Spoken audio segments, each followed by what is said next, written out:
All right, so we're doing the notes for 9.2, which is on radians, and you're going to use radians a lot with trigonometry, but it's just a different way of measuring. Just like you take a clock, we normally see that in minutes, but you can also measure it as part of a day, right? Meters, anything you can split, especially if you're using the metric system. You can split a meter into decimeters, centimeters, millimeters. You guys have been doing that.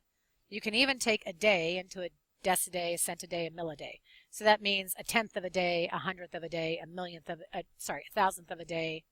We could do that. Do we do that? No. Back in old times that you weren't privy to, they did do that. Okay, let's go back to see how much you remember from Mr. Rowe's class. What's the formula for the circumference of a circle? 2 pi r, right? 2 pi r. Very good. So, and what about the arc length of a circle? This is what I always forget. Close. In degrees, it is, and we're going to use theta because we're going to start using that as our degree measurement. Okay. The biggest thing you need to remember with radians to degrees is just a conversion, and you can convert it back and forth as much as you need to. And all it says is that 1 radian, we use the sign, the pi sign for radians, equals 180 degrees. They're equivalent. So if you're thinking about it in a dimensional analysis kind of way, 180 degrees equals pi. That simplifies to 1 because they represent the same thing, or pi over 180. And you use whichever one you need to use for whatever measurement you need. So if you're going 2 degrees, you would use it the reverse of if you were going 2 radians. Simple enough. Yes? So if we're going to, let's say that this measure here is 5, okay, and this is theta. How would we find the circumference of that circle? Hannah, how do I find the circumference of that circle? What's my formula for circumference? Equals 2 pi r. And I know that my pi is what? 5. So I would have 2 times 5, so that would be 10 pi. If I wanted to convert that to radians, or sorry, to degrees, that would be different. But the arc length, what do you know about the arc length compared to the whole circumference? What do you know about this little piece of the circle? It's just a fraction of that circle, right? Whether it's a sixth of it, a fifth of it, it's a ratio of that little piece compared to the whole circle, isn't it? Okay. Okay, let's leave that at that for now. All right, flip over. So this is kind of reviewing the terminal side thing that you just learned in 9.1. So what did we say are in degree measurements? What do we always start at here? We always start here. So how many degrees have I gone yet? 0. I haven't gone any. Then I'm at what? 90. Then what? 180. Then 270. Okay? And then you would go back at 360, right? So how many radians is 180? How many degrees is 180? Or sorry, how many radians is 180? 1 radian equals 180 degrees. So out here, when you are at 180 degrees, this is equivalent to pi. What is 90 compared to 180? What percentage of it is that? What fraction of it? It's a half, right? So how many radians would 90 degrees be? Half of a radian. Good. Pi over 2.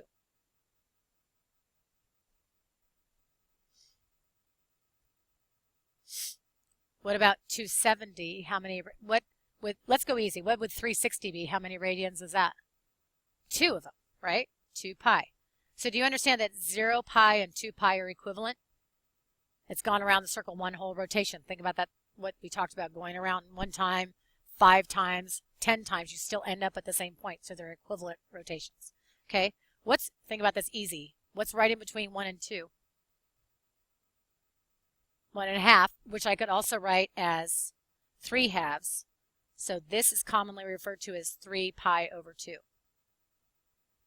If you want to go really easy about this and think about this, start at 0. How many halves is this? 1. How many halves is a whole? 2. How many halves is this? 3. And how many halves? 4. Every quadrant is a half of a radian, all the way around, forever and ever, no matter how many times you go around. Okay? So in quadrant 1, you have any radian that's between 0 radians and half a radian. Quadrant 2 would be anything that's between a half and 1 whole. Quadrant 3 would be anything that's between between pi and 3 halves pi. And quadrant 4 would be anything between 3 halves and 2 pi. Make sense? Okay. So now we're just going to convert something. So what, oh, no we're not. What quadrant would the terminal side lie on? Okay, so where would 2/3 be? It would be in quadrant 2. Why? It's bigger than a half, but smaller than 1. So it's going to be over here somewhere, right? So that's going to be in quadrant 2. Good. What about 7 pi over 5? That'd be in third quadrant, right? Because it's bigger than 1. 5/5 would be 1, right? 1 1/2 would be 7.5, which seems kind of weird. So it's in this range down here. So that'd be in the third quadrant. What about negative pi over 4? Which way am I going? Clockwise or counterclockwise? Clockwise. So I'm starting here, but now I'm going this direction. So what quadrant would that be in? Now think about it the opposite. If I go from 0 to 270, how many pi's did I go? There's a half a pi per quadrant still. That doesn't change, right? So I moved a half a pi, a whole pi, 3 halves of a pi, and 2 pi. I'm just going the opposite direction. So where would negative 1/4 of a pi sit? In quadrant 1, 2, 3, or 4? 4. Good. It would be right here. Okay?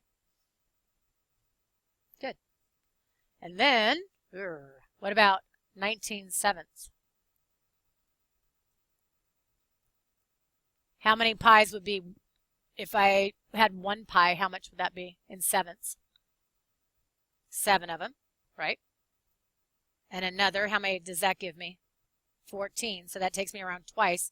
Can I get around another whole rotation? No. So if I take 19 minus 14 away, then I have 5 pi over 7. So I took away 2 whole pi, which means I went around 1 whole rotation, right? Now where does 5 pi over 7 sit? I got a 1 and a 2, right? What's half? Here's the easiest way. What's half of 7? 3.5. Is that so? Half of it would be here. Half of a pi would be sitting anywhere in this quadrant. Is 5 bigger than 3.5 or less than 3.5? Bigger, but it's not a whole pi yet, right? So it's sitting here in quadrant 2. Okay? Go ahead.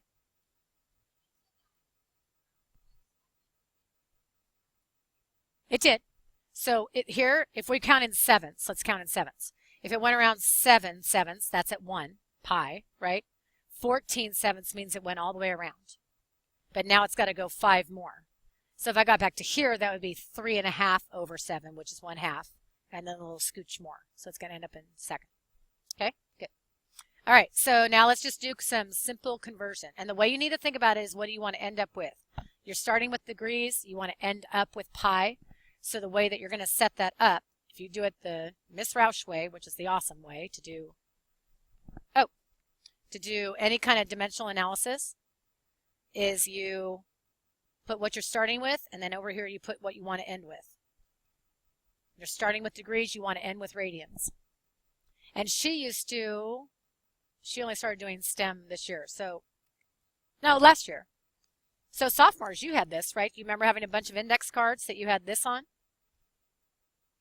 Right? And the other one, you would have it looking like this. And then she would have you just use it whichever direction you needed to use it. Right? So your degrees need to cancel out so that the radians stand alone. So are you going to put pi over 180 or 180 over pi? Pi over 180. 180 degrees, because then your degrees cancel out and you're just simplifying. You will always see measurements for radians in fractional relationships, always. Not decimal. So you can't do 210 divided by 180 and get a decimal. You're always going to see it fractional. Okay? So the easiest way to do that is cross out your zeros. What number goes into 21 and 18? 3. How many times does it go into 21? 7 over 6. So that is the equivalent of 7/6 pi. So you can either write it like that or 7 pi over 6. Either one is fine. Okay? So what you're really doing, the way to ease that up, let's make it even shorter. Take that amount, divide it by 180. Now simplify that fraction. And you're going to get to the point, there's some really key, what are some special triangles that you did in geometry? Close. You got 2 out of 3, right? Not 40, 60, 90. There we go. We had a 30, 60, 90 and a 45, 45, 90 triangle. Those are going to come back big time in trigonometry. Huge. Okay? But they make it easier. So 135 is divisible by one of those 4 numbers. Which one do you think it might be? Which one does it have to be? Huh? 45. It has to be divisible by 45 because all the rest of them end in 0. 5 is not divisible by 0. Okay? So 45 goes into 180 4 times, right? That's 2 90-degree angles put together. And it goes into 135 3 times. Simplify the fraction.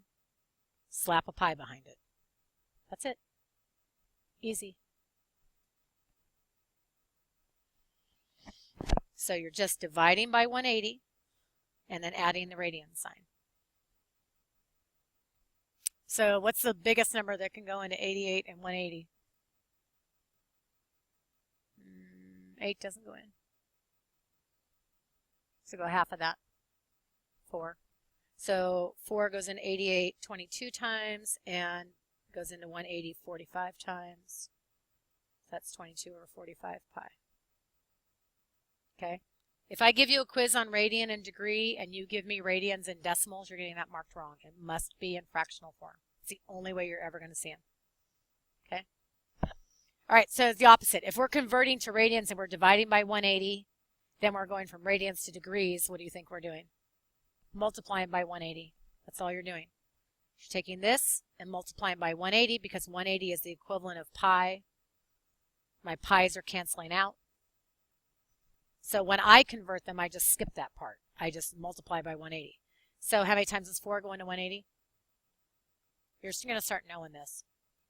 4 goes into 180 45 times. If I take this here, here's 180, right? Quadrant 1 and 2 is 180. What's right in between 0 and 90 degrees? 45 degrees, right? 45-degree angle, 45-degree angle. How many sections do I have now in that 180 degrees? 4. 4 times 45 is 180. Those are going to be things that you're just going to start knowing, and it'll make all of this easier. Okay? All right, so 45 times 3 is 120 plus 15, so that'd be 135 degrees, which is, oh, look at that. That's weird. That was a good way to check our work. Okay, so what am I going to do for the next one? Divide by 180 or multiply by 180? Multiply by 180. And so 3 goes into 180 how many times? 6. So that should be 300 degrees. And let's just check that out. 5/3 would be where, in what quadrant up here? Is it more than a quarter, more than a half, more than 3/4, more than 1? 3 halves, I mean, sorry. What's 3 times 1 1/2? What's 3 times 1 1/2? What? 3 times 1 1/2. Wow, children, what is 3 times 1 1/2? No. 3 times 1 1/2 is not 6. Thank you for pointing. What is 3 times 1? Oh my God. This is on, you know where I'm recording this, right? I feel embarrassed for you. This is 5th period Algebra 2, by the way. I'll name them later. What is 3 times 1 1/2? Thank you, Marin. She saved your sorry behinds. Oh my God. Okay, it's 4 1/2, bigger than 5 or less than 5? Smaller. So 4 1/2 would only get you to here. So it's in fourth quadrant. Where would 300 degrees be? In fourth quadrant, between 270 and 360. Wow, that was fantastic. Okay. Oh my God. How many times does 9 go into 180? 20. So that's 20 degrees. Yes.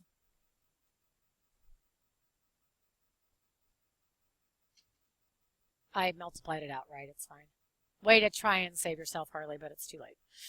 Too late. Okay, so if you think about your radians, and this is part of the unit circle that you're going to remember, draw yourself in to completely diagonal lines.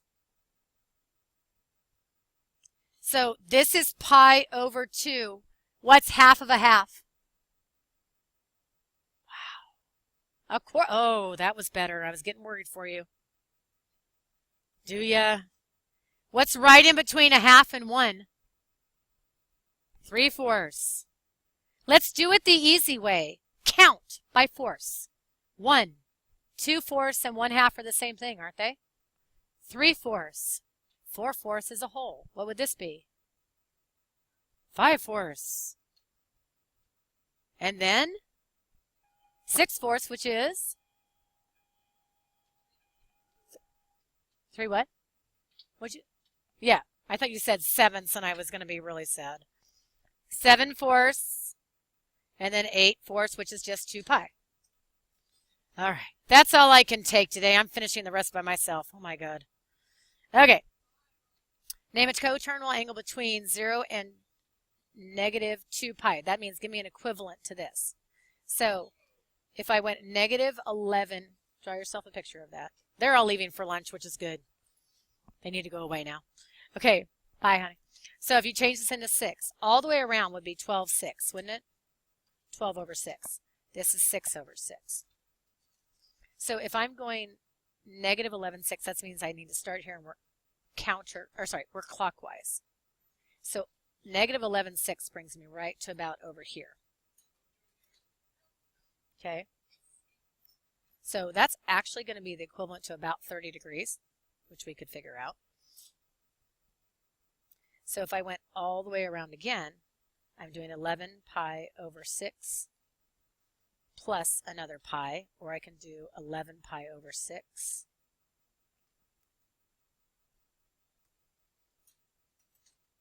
minus another pi. I'm going to convert both these pi's into 6's. Or sorry, it would be 2 pi, wouldn't it? 12 pi over 6 is the whole rotation around. So an equivalent would be 12 minus 11 is 1. So an equivalent would be pi over 6 or negative 23 pi over 6. Okay. And then naming all coterminal angles. Hi, Peyton. Peyton's sitting here waiting patiently, which is kind of funny. So if I know that this section here is pi over 6, I know that from here I had a whole 6. And if we think about that, that would be 180 degrees divided by 6, which is 30. So that's a 30-degree angle, which means this is a 60-degree angle. This was 180. So this entire thing is 240 degrees. If I wanted to figure out how many pi's that is, I would actually negative 240 because it's starting and going clockwise. And so I would simplify that fraction down, and I would get 4/3 pi, negative 4/3 pi. That's it. I'm done. Goodbye.